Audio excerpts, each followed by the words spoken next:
Welcome in, everyone. We're up to about 60 participants this evening, so thank you for being here to our District Parent Advisory Committee meeting for January 14th. We're going to get started in just a moment with this all-star crew from Educational Support Services and our communications team. Several of our partners are here. We have some parents who are presenting on our panel tonight, so all very excited to share with you some good news in very different, uncertain, and challenging times. So thank you all for being here. We'll get started in just a minute. All right, and as we're about to get started, I'm going to give the mic over to Diane Kemp Lopez, who is on our communications team, district interpreter and translator. She has a message to share with our families. Go ahead, Diane. Hola, muy buenas tardes a los que están en la reunión y quieren escuchar en español. Yo voy a estar interpretando. Tengo dos personas en la llamada ahora mismo. Es diferente en esta reunión. Lo que tienen que hacer es usar su teléfono y marcar el número que ven en la pantalla, marcando 1-414-909-4824. Le va a decir en inglés que ponga un número de identificación y van a ver ese número también en la pantalla aquí, 82 86 7 99 18 y el gato o símbolo del número. Una vez entrando a la llamada, necesitan por favor poner su teléfono en silencio y solamente escuchar, y van a escuchar todo en español. Mientras tanto, van a seguir aquí en Zoom. Thank you so much, Diane. We appreciate it. And thank you for being here and supporting our families. Again, welcome in, everyone. We have about 70 folks joining our call this evening. So thank you all for giving us some time on this Thursday evening. Happy New Year to everyone, and welcome back to the second half of the school year in OUSD.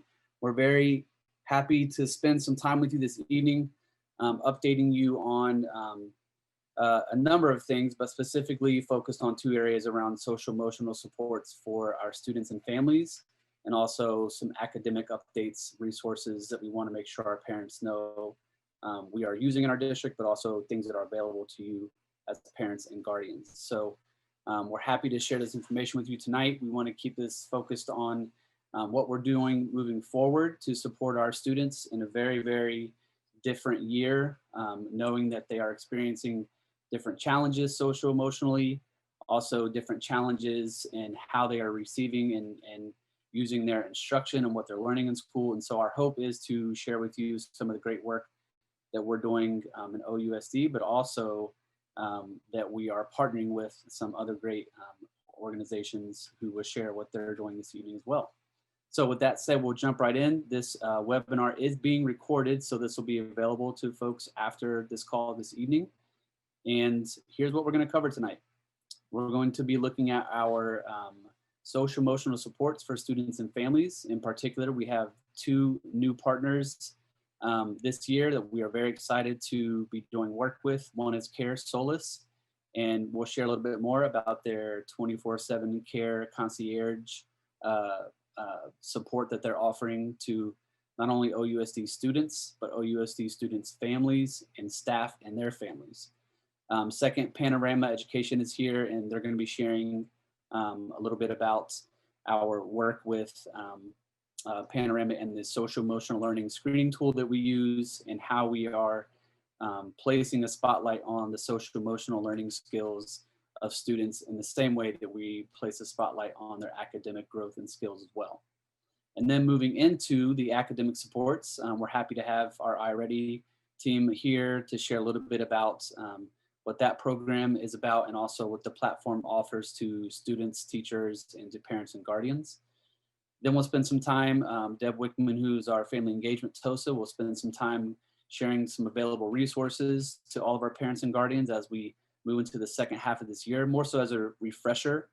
And then finally, we'll get an update on the elementary report card. So at that point in the meeting, if any secondary families, families of only secondary students need to step off, that would be an appropriate time to do that. And we're happy to have Josh Thibodeau here with us to do that, but also one of our parents here, Michael Mitchell. So here are the constant goals, the consistent goals that we continue to come back to each time we meet as a DPAC group.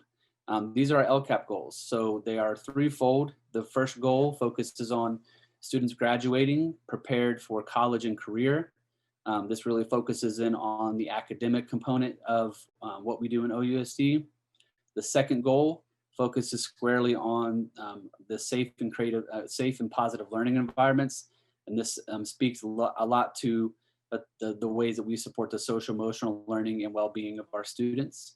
And the third goal is partly of what we're doing this evening, which is meaningful family and community engagement. So we hope to share with you all some ways that we would like you all to be engaged in the social emotional learning and the academic support for your students. So very excited to, again, have our partners here this evening that will be sharing some of their resources with you all, especially as parents. And so we have Tyler Chamness here, who is a representative from Care Solace. This is one of our new partnerships that we are most excited about. And we've begun using it going into the winter break and have gotten some really great results from it even so far. So Tyler, I'm going to stop sharing this screen and kick it over to you, and you'll be able to share your screen and take us from there. Thank you so much, Dr. Sparks. I really appreciate the introduction. And hello, everybody. Very excited to be a part of this meeting and very excited and grateful to be able to partner up with Oceanside USD and to serve the community. Also because we're local, we're based out of Encinitas, so it's just very meaningful for us to be able to serve our local community. With that being said, I'm going to pull up a brief presentation and show you kind of formally who we are and how we'll be supporting the community, and then show you the tool that will be available. All right. So Care Solace, we are a mental health care coordination service. We're currently partnered with over 200 school institutions across the United States, both K through 12 and higher education. Right now, we're serving about 2 million students, but over 5 million people have access to the service because, as Dr. Sparks mentioned, when we partner with an institution, the service is not only available to the students, but it's also available to their families. It's available to the staff and the staff families as well.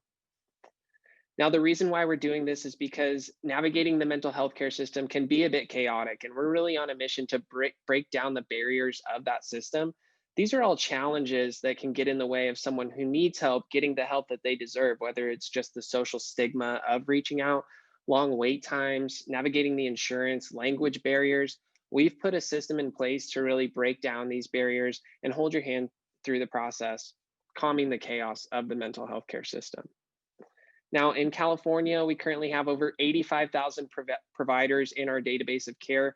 We do not have financial relationships with any of the providers, and that allows us to have an ethical and an unbiased matching process. We'll vet and match the providers based on these categories here, and then availability will be the primary driver. So we'll make sure that once we have that short list of providers that meet the specific needs of the family we're attempting to help, that they get the soonest available appointment. Now, just to understand what Care Solace is and what we are not, we do not diagnose, assess, or provide treatment, but we will connect the family with a licensed professional who can do so. We do not do job coordination or coordinate for primary physicians or dentists. This is specifically for mental health care and substance use disorders. And most importantly, we are not here to substitute or replace anyone or any system or any relationships within the district. This is meant to be a complementary resource to really wrap around and take on that burden of the care coordination, to do that heavy lift on behalf of the families and on behalf of the staff. Now, we are not a crisis response or crisis intervention team, so if someone is a threat to themselves or others, please call 911 or the National Suicide Prevention Hotline. However, what we can do and what we've done successfully is coordinate aftercare. So if someone does end up in the unfortunate situation of a hospitalization or a 5150, we can help get them set up for an intensive outpatient program or an inpatient program when they are released. There are two primary ways that our service can be leveraged within your community. I'm going to show you one of them today, and it is a self-serving tool that it can be accessed, again, by students, families, staff, and staff families. And this allows you to get matched up with providers that meet your specific needs anonymously and from the comfort of your home. The other way that our service can be leveraged is through the staff that have already been trained on a portal that they can refer students and students' families directly to Care Solace. Then we will reach out to the families to coordinate care for them. Now, our Care Concierge is our 24/7 support team. They really are the backbone of Care Solace. They're experts at navigating the mental health care system and hand-holding families through the process. They each undergo over 100 hours of training, and they're overseen by our licensed clinical social worker, Kelly Van Cleve. Since we've implemented the Care Concierge, we've seen over 150% increase in enrollment in services from the traditional pathway of just handing over a list of resources and hoping that the families follow up. Now, the Care Concierge, they actually call these providers on behalf of the families. So they will be the ones to wait on hold, to check availability, to navigate the insurance, to make sure that they specialize in the need of the family. And then we'll get back to the families and say, we found 2 or 3 providers that meet the specific needs and meet your criteria, and they have availability in the near future. At that point, we can do a joint call and actually schedule and confirm the appointment. Or if the family wishes to reach out on their own, we've at least done that vetting, and then we'll circle back to make sure that you were content with those options, and that you had success with scheduling the appointment. The Care Concierge is multilingual, they're multicultural, and they're available 24/7. We've also partnered with a translation service that speaks over 250 languages. So language is certainly not a barrier for us. Now, with that being said, I just want to show you briefly what this tool looks like. This link is live. It's ready to be used by the whole community. Again, students, families, staff, and staff families. This is caresolace.com/OUSD. And this works very much like the Uber or the Airbnb of mental health. It's very user-friendly, very easy to navigate. You just select whatever you're struggling with, whether it's on the mental health side, you'll see it's pretty comprehensive, or if it's on the substance use side. And then it'll just ask you 9 questions about the severity, your demographics, whether or not you have insurance, and then we'll generate a list of providers that meet your specific needs. At that point, you can reach out to the providers on your own, or you can leverage that concierge service, which is really what we encourage. If you go up here to book appointment, you can email, call, or video chat with the Care Concierge 24/7, and they'll start to call those providers that you're matched up with on your behalf. I'd also like to point out that this website can be translated to all of these languages here. And again, this is completely anonymous, completely confidential. It doesn't require a login. It doesn't ask you any personal or confidential information while you're doing this quick questionnaire. And this can be accessed from the comfort of your home. That's the majority of what I wanted to share today. And thank you for your time.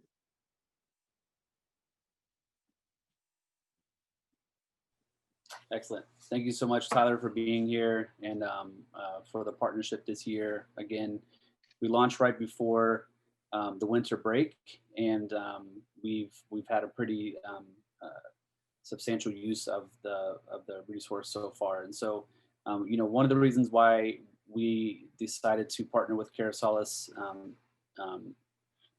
particularly this year, is because we recognize the challenges that so many of our students, so many of our staff, and even our the families of both of those groups are experiencing through the pandemic, whether it's job loss or loss of family members or some sort of other economic impact, social isolation with students being out of school more often.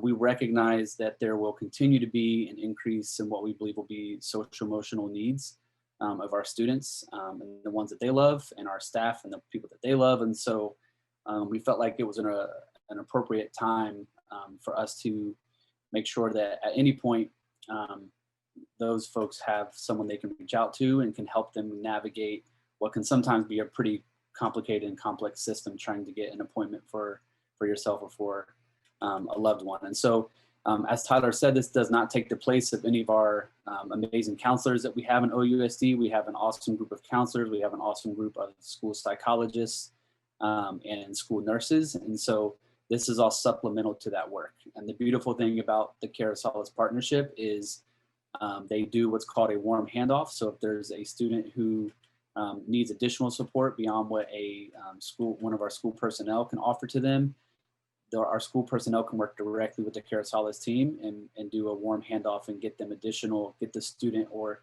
whomever else additional support beyond what they might be able to receive at the school. So very excited about this partnership, and I hope that our families and community will continue to leverage it as much as possible. Right. Thank you again, Tyler. We're going to visit with Diana Lay now, who is here with Panorama Education. Again, one of our new partners this year. We have been working to become partners with them for some time now, and we feel like we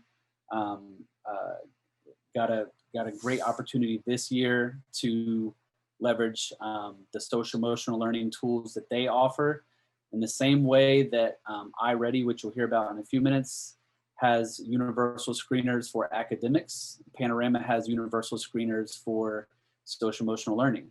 And you'll see in just a couple of minutes how the competencies around social emotional learning that we have identified as most critical in OUSD.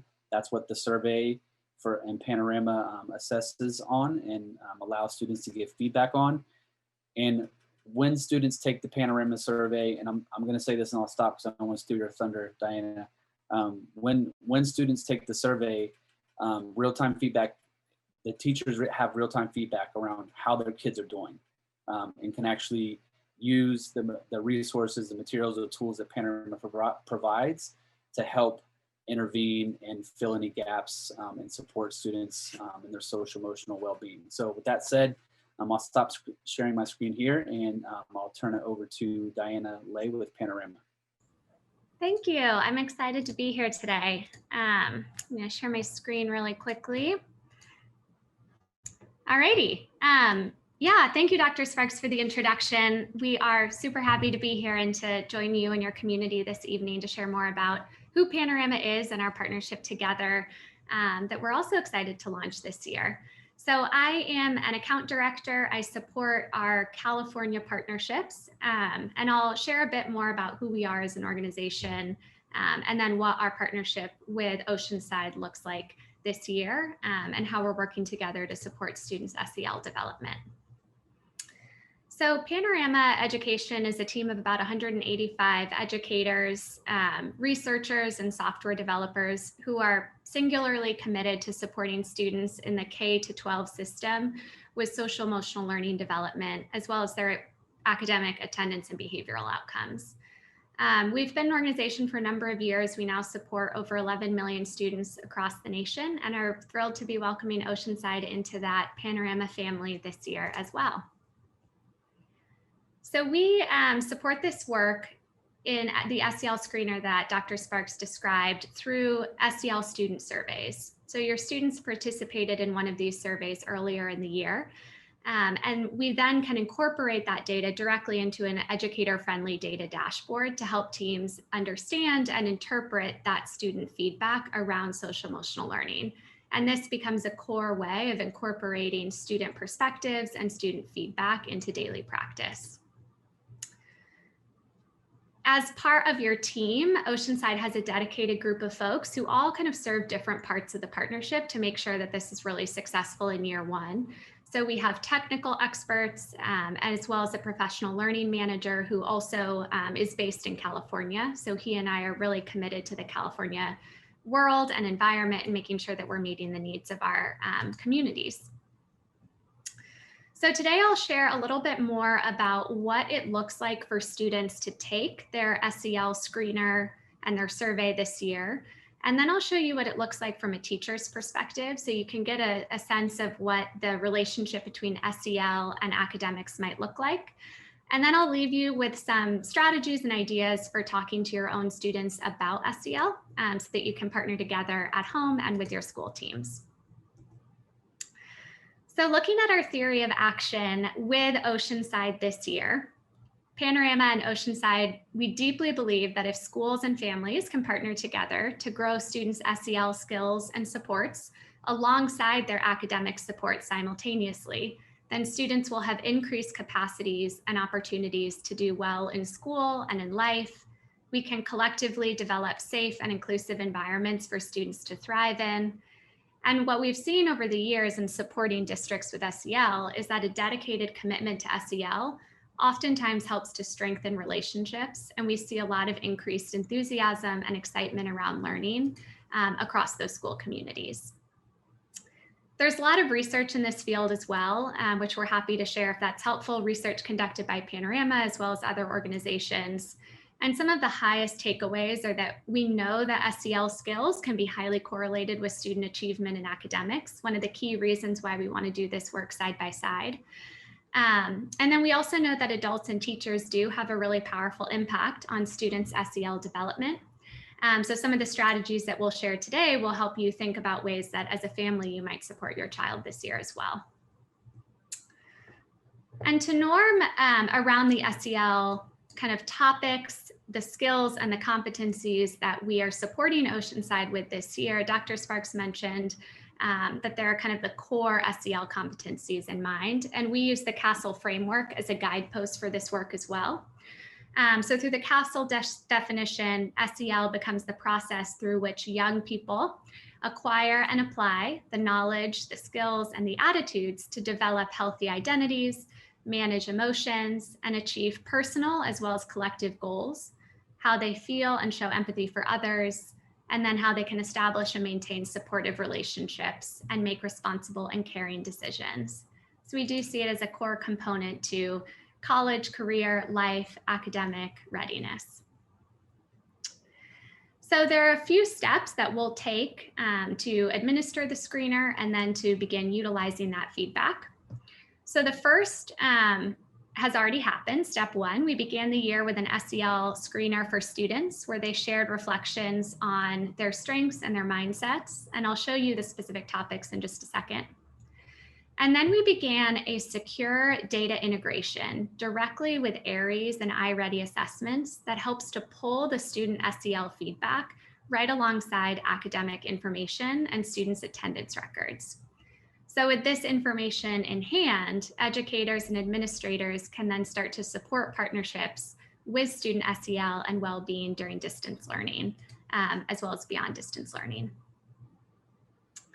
So here are the topics that we gathered feedback around from students in Oceanside this fall. So you'll see on the left-hand side, the core CASTLE competencies, the ones I described earlier: self-management, social awareness, self-efficacy, growth mindset, and then for secondary students, social perspective taking. And then on the right-hand side, we complement those topics with opportunities for students to share perspectives on the school environment and the community, the learning community that they're part of. So that asks them for feedback around teacher-student relationships, as well as their overall sense of belonging and connectedness to the school community. This is an example of the SEL screener for secondary. So if you saw your child take this screener or you're interested in what it looks like, there are about 4 to 5 questions that feed up into each topic area. So this is an example of the self-efficacy topic. And all of our screeners are research-backed and validated, and they were designed with the Harvard Graduate School of Education as well as with Panorama's research team. So we do make sure that they're deeply reliable data sets that teachers and families can look at and refer to. The survey itself takes about 15 minutes for students to complete, and we also made sure that it's available in English, Spanish, as well as in Vietnamese. And so it should be quite simple for students to take, and they can take it multiple times throughout the year. So we'll be partnering with the district leadership team to determine the cadence at which they'd like to check in with students about their SEL. I'm going to pivot now to an example of what it would look like for a teacher, so you can get a sense of how a teacher might use this data in their practice supporting your students. So once the survey has been completed and all the information has been gathered, it's automatically reflected then in Panorama's secure data dashboard. So here you'll see an example using demo data of what a teacher might see when they're looking at their SEL dashboard. So you can see the topics that we ask students about at the top, and then teachers are able to very quickly identify which students are reporting high strengths in each competency and which students are elevating a need for greater support in a particular area, like growth mindset or self-efficacy. So this is not intended to be used in an evaluative format, but really is a tool for hearing from students themselves about what their strengths are and where their opportunities for growth are. This also helps to empower teachers to understand which students might be asking for supports who could otherwise go unnoticed if we were only looking at their academic data in silos. By integrating with iReady, teachers will also be able to see the SEL data right alongside students' benchmark data in ELA and math. So again, this helps us think about creating personalized support plans for students that take into account their unique skill sets and their competencies in SEL while we're thinking about developing interventions and support plans around academics. It will also have a space for teachers to track some of the support plans that they develop. So hopefully teachers are thinking about the ways in which they can support students uniquely with their growth and development in different areas, and they can store and track their progress over time in this way too. Every student will also have a customized SEL report that is again based on the student's unique feedback. I'm going to skip that slide, but I'm going to jump over to strategies for talking to students about SEL. So we know that when we're introducing this data set for the first time and we're asking students to participate in these conversations, it can be really helpful for students to hear about SEL at home as well as at school. So we always recommend that families are framing the conversation around how SEL data can help their student become a stronger learner.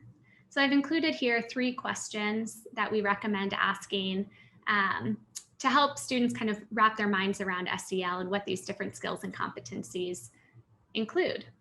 I've also linked an individual growth plan, which we can share an example of at another time, but I'll share that with the district team as well if anyone's interested in developing a growth plan for their child. And then we've also included here an example of a conference agenda that you might use with your child's teachers. So if you're interested in having a conversation about SEL development and how you can partner together in supporting your students' growth in these areas, here are some examples of 3 questions that you might ask going into a parent-teacher conference to help guide and support those conversations.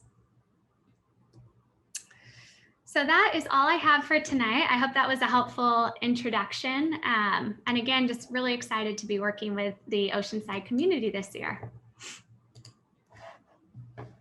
Great. Thank you so much, Diana. Again, one of our new partnerships that we are really excited to have this year. And again, the goal here, as I hope that you're seeing, is to keep one eye on the academic growth and achievement of our students, and then another eye on the social emotional learning and well-being of our students. Just understanding that students are whole people and they have a lot more to them than just the academic side. And so we want to be able to find more and more ways for us to support holistically their academic and behavioral, social, emotional needs and well-being as well. However, we're still in the business of teaching and learning. And so that brings me to our next team member who is joining us this evening with Dave Koopman, who is here with iReady. And he's going to share a little bit about how we've been using iReady. Our partnership is a little bit longer with them. We've been using them for at least a full year now and have gotten really great results from the academic screeners and the resources that come from the academic screeners that we use. And altogether, the resources that we've talked about so far and the resources that are provided through iReady kind of give us a good holistic view of a student. And so Dave, thank you for being here. I'm going to stop sharing my screen so you can share yours, and the floor is yours. All righty. Cool. Thank you, Dr. Sparks. I appreciate the introduction. And you should be seeing my screen right now. So my name is Dave Koopman. I am a local educator, live nearby, and I work for Curriculum Associates who make iReady. So you've probably seen your student maybe taking the iReady assessment at home or taking some iReady lessons at home. And so I want to give you the big picture of what is iReady. So iReady is actually a combination of 3 different components. So the first is the iReady diagnostic assessment that your student will typically take 3 times a year, beginning, middle, and end. It's all done online, and I'll tell you more about that in a moment. But there's also a component for personalized online instruction that your students can get on a computer or device, and they can get lessons that are right just for them. And then there's a component of teacher-led instruction. So unlike in the past, where students would take assessments and they'd reside in a system over here, and the teacher would have to kind of duct tape things together to help meet the needs of all the students, iReady helps the teacher, saves them time, and makes their whole job more efficient. So all these things were built to go together. Now, one of the toughest things that a teacher has to do is balance the grade level instruction that they teach, maybe a grade 4 teacher teaching grade 4 content, with the needs of all the different students in the room, which could be 25 up to 35 students in a classroom or so, and they have needs that are all over the place. So iReady really helps the teacher to do this very challenging part of their job by meeting the needs of all the students in the room. So the first thing iReady is going to do is determine your child's needs and then create a personalized learning path for every student in the class. And that's really the whole name of the game, is meeting the needs of all the students in there. Now, when Oceanside chose iReady, they really did their homework. So there were schools who piloted, and then they probably looked around and said, wow, there's a lot of other school districts and independent schools, charter schools nearby who are also using iReady. So just want to show that there are probably about 10 million students in the country using iReady right now. Now, really getting into things, if you've seen your student take the iReady diagnostic, perhaps at home, you might have noticed that unlike a lot of tests, which when many of us grew up, they were considered fixed form assessments, meaning if I'm a grade 2 student, I'm seeing questions at a grade 2 level. iReady is very different than that, and it's important that we understand how it works. Some of the questions your student will see are going to be a little challenging. Others might be pretty easy for your student, and others are going to be just right. It's kind of like Goldilocks and the 3 bears, right? Some above, below, and some right in the middle. Now, I often get calls from parents saying, is this test broken? What's going on? I've got a 2nd grade student, and I'm pretty sure they just saw a 3rd or 4th grade question on the diagnostic. Don't worry, that's exactly the way that it is supposed to work, because iReady is testing the limits of what your child knows. To put it another way, the first question on the assessment your child sees will start 1 chronological grade level below where your student is. 3rd grader is going to start with a 2nd grade question. If they get the question right, the test gets a little bit more challenging. If they get the question wrong, the test dips down to meet them where they are, and it kind of bobs and weaves, and it does this several times throughout the test. So for instance, in math, it does this in numbers and operations. It will do this in algebra. It will do this in geometry. So you'll see a lot of, whoa, this question's really challenging, or this question's really easy. Now, I have 2 young children myself, 2 elementary age children. And it is, when I'm watching them take the iReady diagnostic, I know it can be really challenging to sit back and go, because we want to help, right? So think of it this way. If the goal of the diagnostic is to personalize both the teacher's instruction for your student and provide online instruction for your student, we have to let the student take the assessment. Just like in an eye exam, we want to help our kids, but we're not going to get the right prescription if we help our children with their eye exam. Same thing with iReady. So what can you do when your child is taking iReady? See if you can provide them a quiet place, which I know is not always the easiest thing, a distraction-free environment.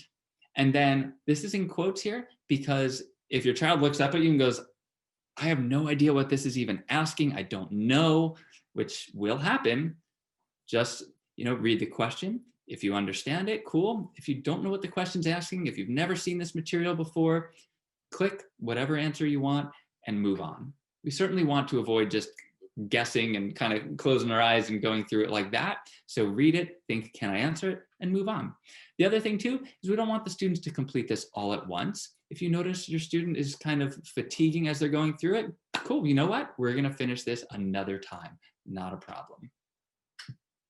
So when the student completes the diagnostic, there's all kinds of very, very rich data available to teachers. So most pertinent is student reports. So it's going to show how your student did on the diagnostic, and it's going to break it down to specific skills. And as your student goes through the year, it's going to show how the child has grown, which is really, really important. Meaning you could have a child who starts a little below grade level, but throughout the year, they're growing, growing, and growing and making tremendous progress. And that in education is the name of the game, is growth for all students so they can see their maximum potential. Then, of course, there are reports that teachers can see at the class level, the school level, and of course, the district administrators can even compare different grade levels. They can compare school to school and so on. So very rich data all across the board. You might be thinking, can I trust this data? Okay, like how did you build this assessment?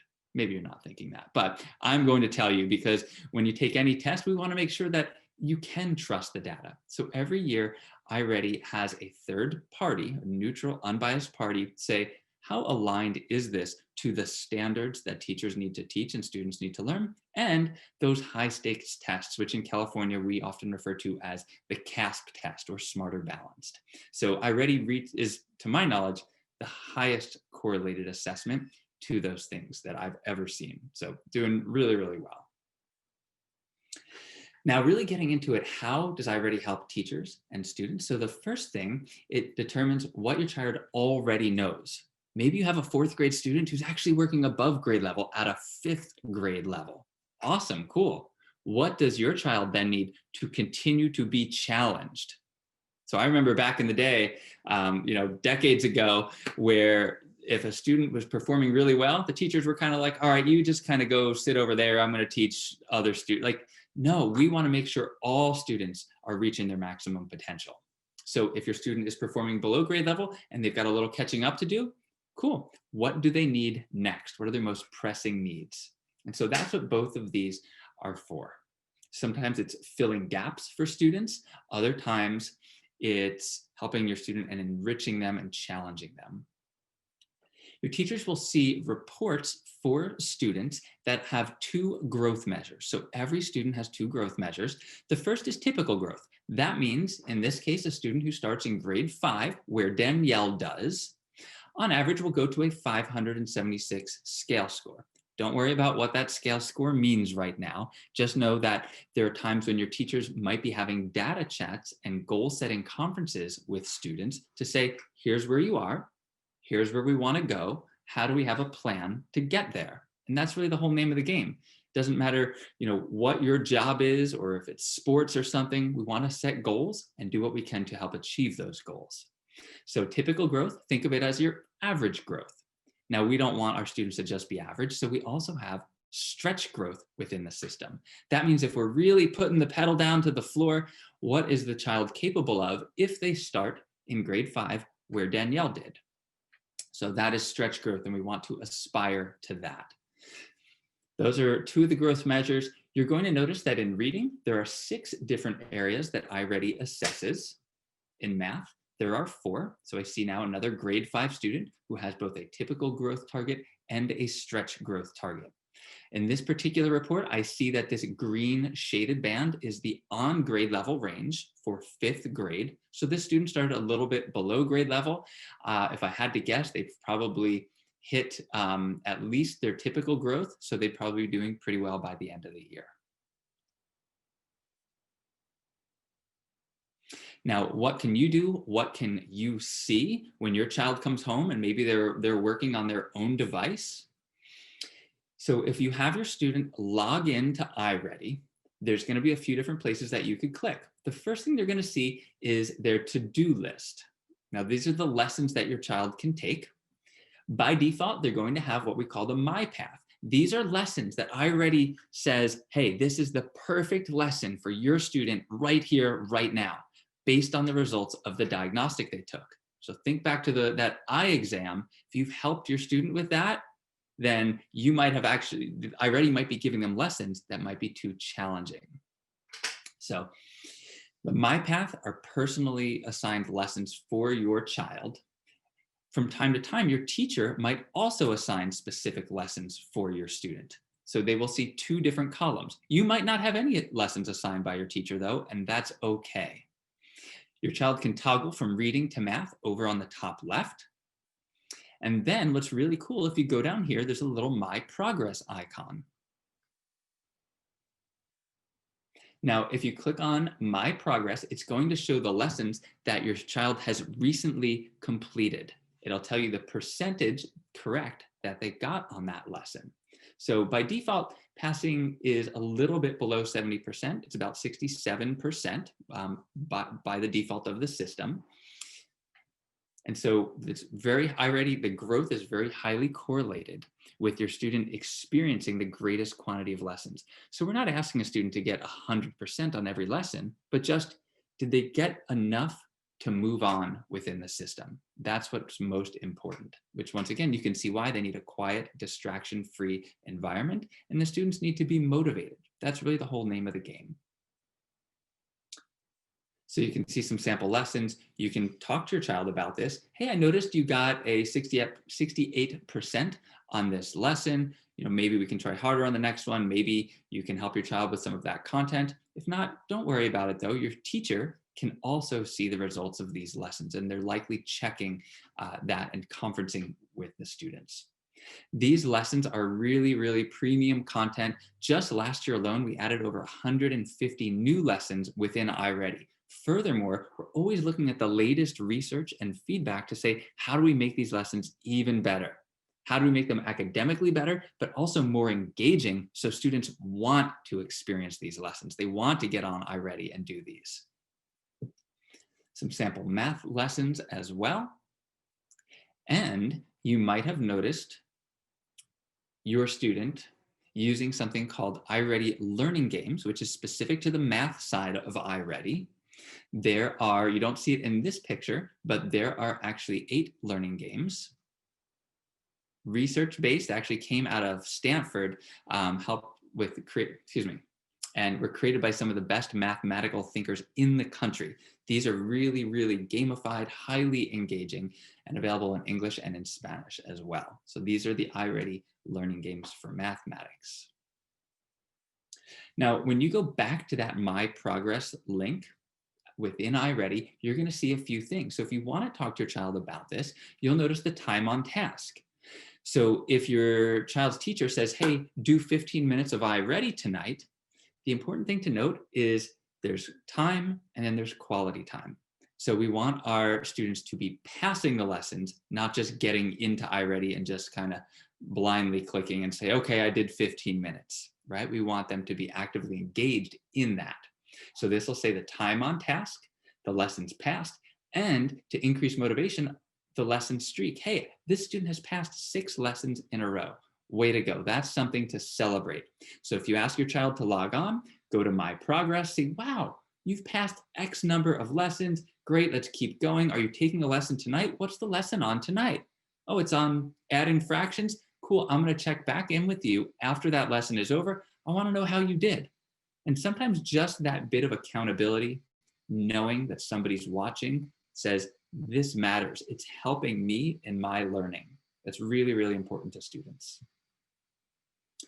If you want to learn more about Iready and get some additional resources, we have a family center that anybody can log into.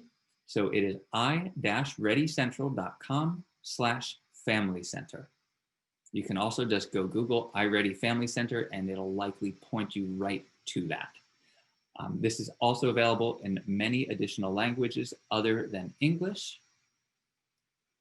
So you can check that out. I'll leave this URL up there for just one moment. And then I'm going to switch over to if you have any technical support questions. Now, certain questions can be directed towards your child's teacher, but if things just feel, let's say, a little off or broken with the technology, feel free to go ahead and email i-readysupport@cainc.com. And that is Iready for this evening. Thank you so much for your time. Thank you again, Dave, for being here and for sharing the additional information around Iready. I hope that at this point, information that's being shared this evening, so we're almost at our hour mark, but I hope that you are seeing a couple things. How these tools are integrated with one another, and how the resources kind of play off of one another and speak to us trying to get a whole picture of the students. B, that we are not only trying to get a whole picture of the student, but we're also trying to personalize and customize the approach with how we support them academically and socially and emotionally. The goal here is not to have a one-size-fits-all approach, but really tailor and be able to really understand the academic successes and challenges that students face, but also the social emotional successes and challenges that students face, and then be able to plan to support them in any gaps that we notice. And so C, I hope that you see that these tools, while they work really well in the virtual learning world, they also are for use in our hybrid models. They're also for use as if and when we return to our in-person learning.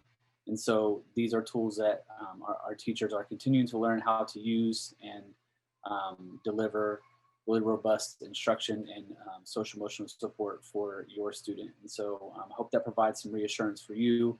There are several of us on this call who have our own children in the school district, myself included, and I know that my son has benefited both from Panorama and Iready, and it definitely enjoys the math learning games on Iready for sure. So thank you to our three presenters this evening from Care Solace and Panorama and Iready.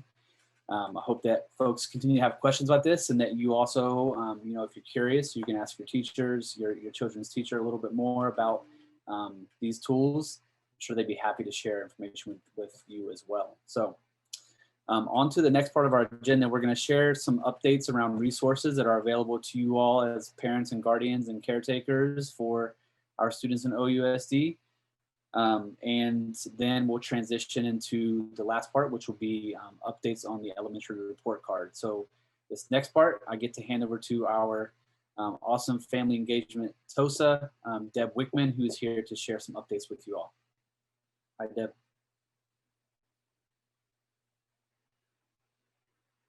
You have to unmute yourself, Deb. Thank you so much. I owe money in the jar. Thank you so much, Dr. Sparks. I appreciate that. And if you wouldn't mind advancing the slides for me as we go on. So I just wanted to take this opportunity to let our families and caregivers know about the resources that we have ongoing for our families to help support you during this time. Number one, this is a service that we are providing this year. We have our OUSD virtual tutors and online resources. So at the beginning of this, when we went to our virtual learning this year, we established our tutoring services. So we have OUSD certified teachers that are providing individual tutoring by appointments and also drop-in sessions.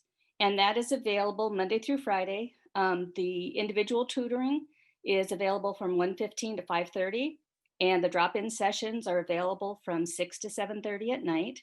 And it covers TK through 12th grade. So it's open to all of our students and families. Before we leave, I am going to take you to the district website and kind of show you where you can access and see all of the resources that I'm going to be sharing with you tonight. And then also this presentation will be posted on the district website, and you'll notice that we've put live links. So if you don't remember where it is on the website, you can always look at this presentation and go to the live links that are embedded within. Next slide. Also, for those of you that have been with us for a while, you know, in the last couple of years, we've had our family academies, and this year we've moved to virtual family academies. So far, we have had 18 different sessions on 10 topics.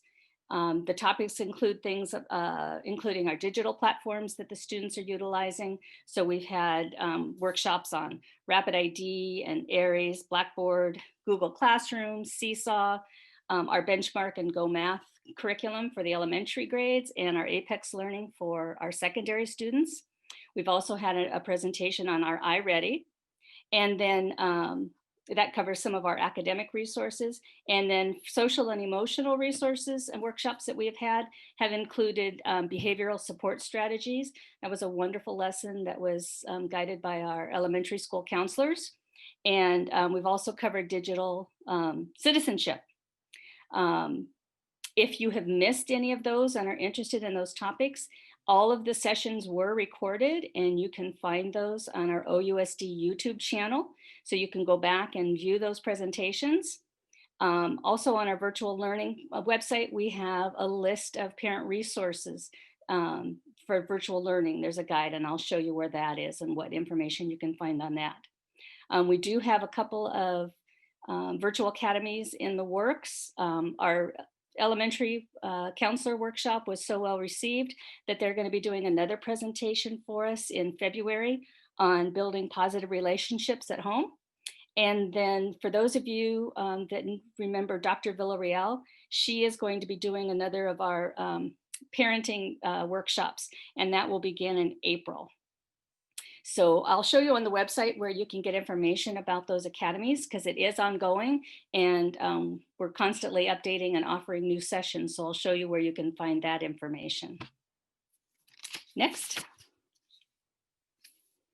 So we've had a lot of information tonight on some of the behavioral and social emotional resources that we have available. We do have a website on our district, a site on our district website focused on this topic. It's managed by our OUSD psychologists and counselors. And so you'll find a wealth of resources there to help you with many topics that are of concern right now. And you'll also find more information about Care Solace and how to access their resources. You'll also find we have an OUSD community resource guide that's provided both in English and Spanish. So families that are experiencing any financial hardships, food needs, if you go to this website, this resource, you can find a list of different resources within our community that can help to provide you with some of those needs. Of course, you also have your school site counselors and your school community resource advisors that can help guide you and to some of those resources as well. Okay, and next.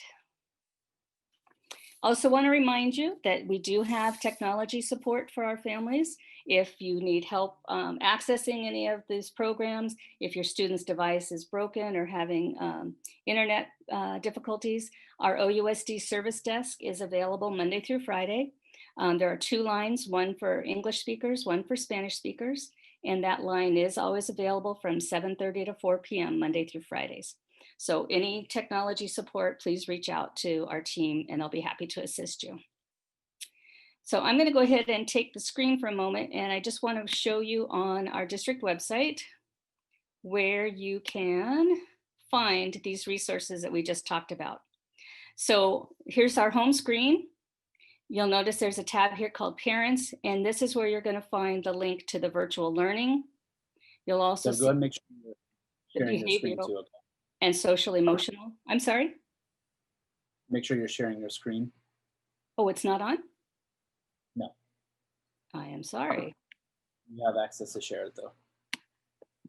Let's see.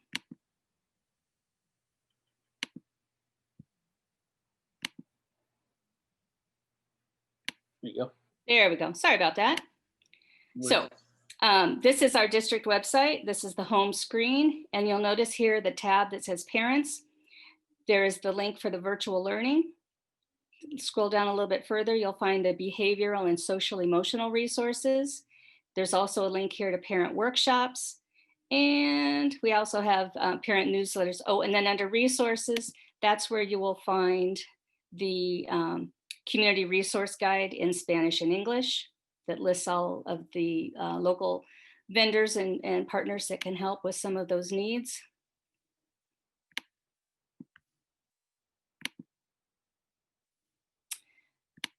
If you go to the virtual learning, this is where you will see links on how to access the tutoring with our virtual support teachers. So you click here, it'll take you to their website where you can schedule a individual appointment or find out information on how to log on to those open sessions. Here's where we will list information about upcoming virtual academies. And here is the links that you can get to if you go to our OUSD YouTube channel. And here you'll see all of the different offerings that we have had this year. You can click on those to view those workshops.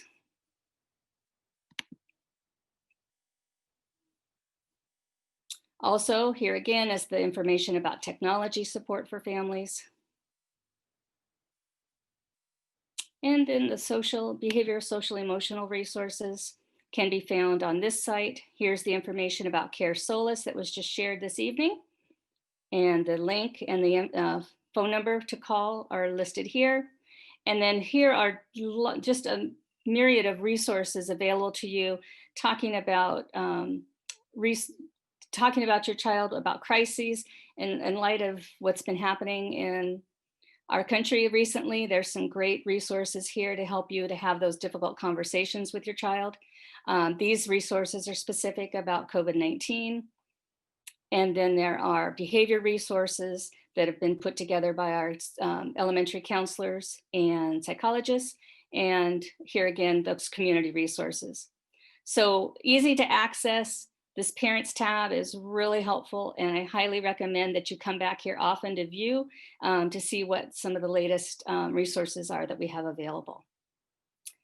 So with that, I'm going to stop sharing my screen now, and we're going to turn it over to Mr. Thibodeau, who is our coordinator in curriculum and instruction. And I'm also very happy to introduce a parent, Michael Mitchell.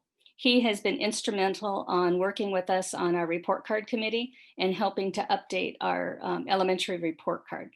So Josh, I'm going to go ahead and turn it over to you and Mr. Mitchell. Thank you, Deb. I appreciate that. So yeah, this is work we're excited about. And as Michael's going to talk about, the purpose of this was really targeted. And we're proud to launch a pilot year of this report card. And so one of the things going into this, we want your feedback. So please give us feedback from the report card as we go, because we actually have a QR code on there for you and everything. So I don't want to take up a lot of time with me talking. I'd like to hear from Michael about the new report cards. Okay, you ready for me to start, Josh? Yeah, go ahead. Okay, perfect.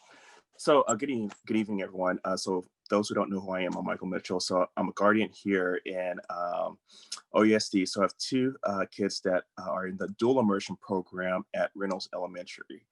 And so where the genesis of redoing the report cards came in at is this, where the frustration was, is that currently, before this new implementation of the new report card came out, we would get the report cards or the progress reports, and they'd come home and they would be very difficult to decipher. And what I mean by that is that you would get the report card, and we were told by the teachers from kindergarten to now is that these the grades are based on year-end standards. And so I was like, okay, so my first question is that where does it measure how they're doing currently? And so the second question came in is that I was told by numerous teachers and by staff is that it doesn't measure how they're doing currently. Everything's based on year end. So first trimester, second trimester, and then hopefully by the end of the year, your child would hopefully met those year-end standards that you were being based on and graded on per trimester. And so I was like, this is if this is confusing to me, let me do a random sampling and ask other parents how they feel about it too. and other teachers. And everyone more or less were on the same page as I was, just in the sense of it was very confusing. And also, I guess the bigger point was just this, is that if you have an element that is supposed to measure progress and to be a standard of excellence, and what I mean by excellence is in the sense of trying to get your child from the beginning of the grade year to the end of the grade year, learning all the different concepts, reading, writing, arithmetic, science concepts, technology concepts, and it's not telling you in real time how they're doing specifically per grading period. How do I know, how my kids are doing other than constantly having conversations with the teacher or constantly pinging them and asking them how are they doing in real time? And also in coordination with that, how do I know if my child is having issues in any subject area? So if they're having issues in math, or if they're having issues with language arts, or if they're having issues with whatever subject area it is, how do I know other than constantly asking the teacher? And so one of the comments too from some of the teachers was that they tried to put it into the comment area on the on the previous report cards. And what we all know is that comment area is very, very, very, very small. So there's only so many characters that they can put into into that text box. And so for me, that started off the genesis of, let me contact the principal. Then from there, I started contacting staff at the administration level. So started off with Dr. Vitale, who told me to talk to Dr. Lovey, who told me to talk to Mr. Thibodeau and Ms. Gravelin. And so, and then in coordination with that, I spoke at the board meetings to get the ball rolling.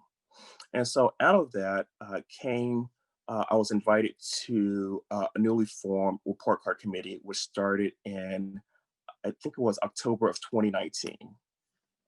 And so from there, it was myself, another parent, and then a whole host of admin staff and teachers. And our goal was to have and implement one that was measured excellence. So what I mean by excellence, in the sense of trying to get all of our students, not just some of our students, all of our students, to measure accurately what their strengths, what their weaknesses are, and to accurately and simply state where are they?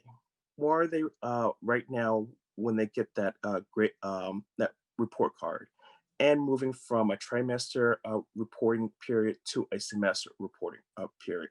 So more along the lines with secondary, with middle school and high school. So just wanted to be in line with them.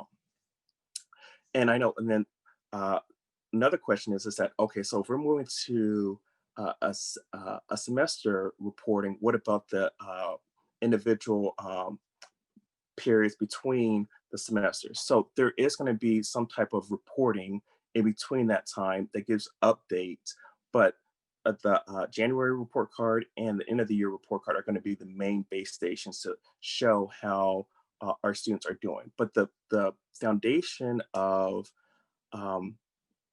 these new report cards is that they're simple, they're easy to understand for the target audience, which are parents and students, or guardians and students.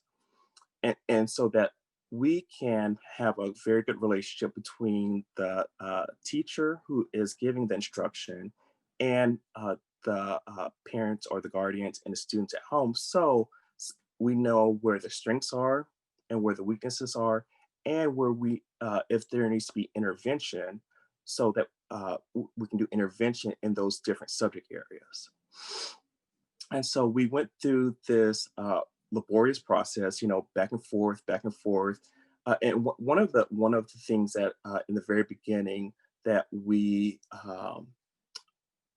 came to a foundation on is that, like I said before, there was some, I don't want to say disagreement, but we had to pare down who the audience was for. At first, we're like, oh, well, it's supposed to be for the teachers, the students, and the guardians.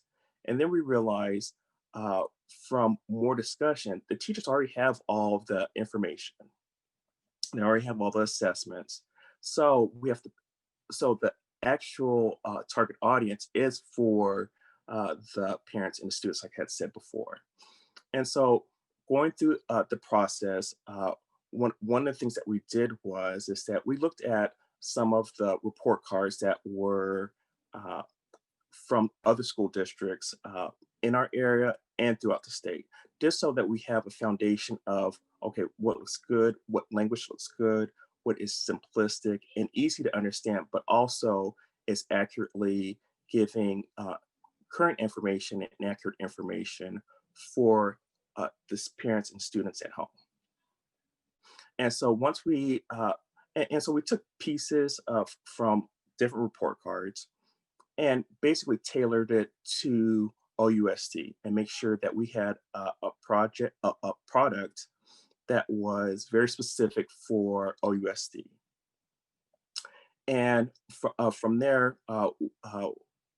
we created a mission statement, and the mission statement basically is just that this, like I was saying before, I don't know if the mission statement is up there. There it is. And it's supposed to be an elementary report card clearly explains to the students and their families how the students are currently performing. And so that was the key element, how they currently are performing.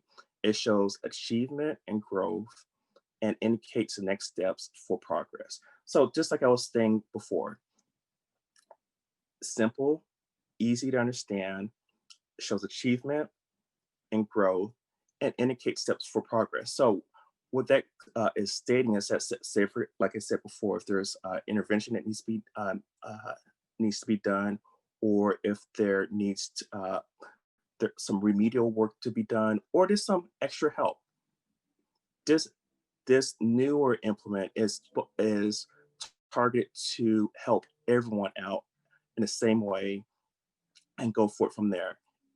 And with this new implementation, we know there once it goes out and everyone reads it, and there probably will need to be some fine tuning to it.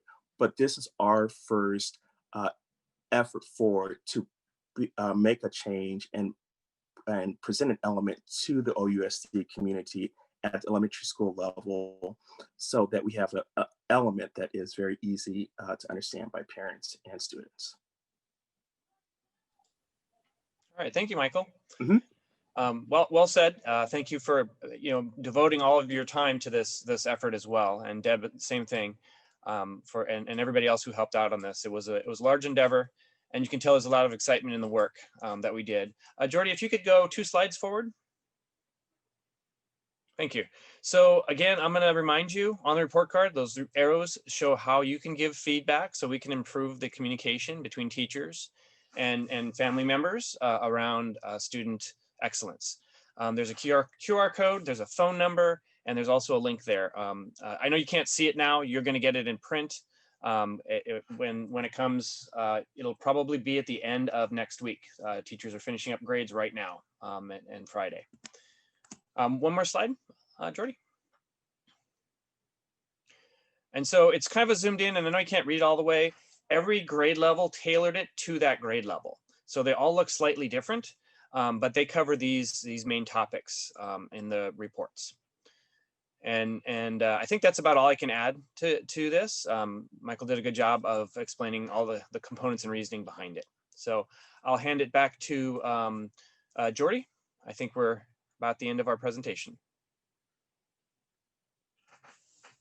All right, thank you, Mr. Mitchell, and to Josh, our coordinator in curriculum instruction. So this has definitely been a major team effort over the past year. And again, going along with some of the other themes that we're keeping with this evening, trying to find more ways to improve our system around how we gather feedback on how students are doing, and then how we communicate it back to you as parents and guardians on how they're doing, and how our teachers might be able to better support them specific to what the students' needs are. We recognize that we have some standard curriculum, standards that we have to adhere to, things that are good for all students, but in any way possible, we have been working as a district across a lot of different teams and departments on trying to find ways to tailor, personalize, and customize the way that we're supporting students. And I think, you know, that will be something that continues to be a goal of ours as we are still in a virtual learning model, supporting small groups of students at sites, and then transitioning hopefully at some point in the near future to a hybrid model, and then at one point being back in person. But we are learning new ways, especially right now in the virtual learning world, on how we can support students in a more intentional and personalized way. So I hope that's something that you as parents and guardians and caregivers have been able to take away from this evening. I hope that you are excited about the partnerships that we've launched this year with some of our new partners, as we are. And I hope that as you talk and speak with your child's teacher and the staff at their school, that you feel comfortable using language around Panorama, around Care Solace, and around Iready, and around the report card for our elementary school parents. Because really at the end of the day, we recognize that as the parent, the guardian, the caregiver, you are the biggest advocate for your student, for your child. And so we hope that we were able to equip you with some of the happenings in our district this evening. It was nice to talk about some things other than COVID updates. And so I hope that was a relief for you a little bit. And all the information